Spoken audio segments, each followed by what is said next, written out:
Govinda Greens, premium and limited plots, prime location, destination that define your status. In front of Ames, Govinda Greens. धान का कटोरा। छत्तीसगढ़ में कल से धान त्योहार शुरू हो रहा है, जहां कल से पूरे प्रदेश में समर्थन मूल्य पर धान की खरीदी की जाएगी। इसे लेकर किसानों में बड़ा उत्साह है। कुल 22,66,000 रजिस्टर्ड किसानों से 2,399 सहकारी समितियों से धान की खरीदी की जाएगी। अनुमान है कि इस बार किसानों से रिकॉर्ड 105 लाख मीट्रिक टन धान की खरीदी होगी। इसके लिए 88 नए खरीदी केंद्र भी बनाए गए हैं। वहीं अवैध धान परिवहन को रोकने के लिए पुलिस, राजस्व और खाद्य विभाग की संयुक्त टीम राज्य की सीमाओं पर चौकसी करेगी।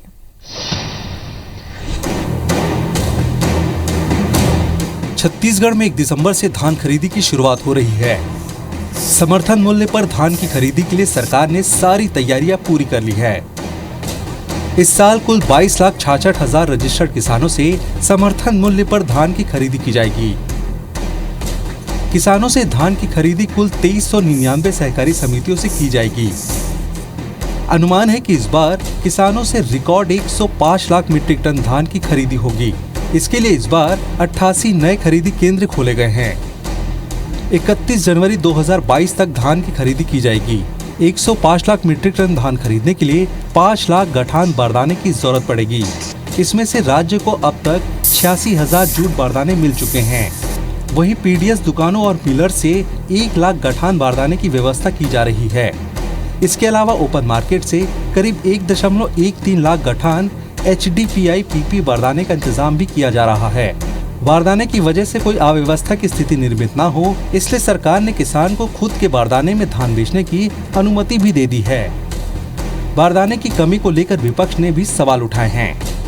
1,05,00,000 मीट्रिक टन निर्धारित किया गया है, तो आप देख रहे हैं कि समूचे छत्तीसगढ़ में 1 दिसंबर से लगभग उत्सवी माहौल है किसानों के बीच में। छत्तीसगढ़ में धान खरीदी को प्रभावित करने की जो साजिश की जा रही है, उसके कारण हमने किसानों के पुराने बारदाने में धान खरीदी करने का निर्णय लिया है। छत्तीसगढ़ में धान खरीदी व्यवस्थित हो, इसके लिए सरकार की तरफ से निर्देश दिया गया है कि टोकन सिस्टम लागू करें। पहले से जिनका टोकन मिला रहेगा वो खरीदी केंद्र में अपना धान लेकर के जाएगा, ताकि खरीदी केंद्र में एकाएक भीड़ ना बढ़े। तो व्यवस्था को बनाने के लिए किया गया है और ये अच्छी पहल है। और इस बार ज़्यादा से ज़्यादा धान खरीदी के केंद्र खोले गए हैं और विश्वास है कि बहुत बेहतर ढंग से खरीदी होगी। देर से ही सही, मोदी जी ने अगर माफ़ी मांगी है, किसानों के हित में निर्णय लिया है, तो मैं उसकी प्रशंसा करूँगा। धान खरीदी की पूरी व्यवस्था सही तरीके से चले, इसके लिए नोडल अधिकारी नियुक्त किए गए हैं। किसी तरह की गड़बड़ी होने पर नोडल अधिकारी ही जिम्मेदार होंगे। इसके अलावा राज्य की सीमाओं पर चेक पोस्ट लगाकर अवैध धान के परिवहन पर सख्त कार्रवाई का सिलसिला शुरू हो गया है। पुलिस, राजस्व एवं खाद्य विभाग की संयुक्त टीम इसकी निगरानी कर रही है। इसी कड़ी में डोंगरगढ़, पेंड्रा समेत कई जगहों पर अवैध धान की जब्ती हुई।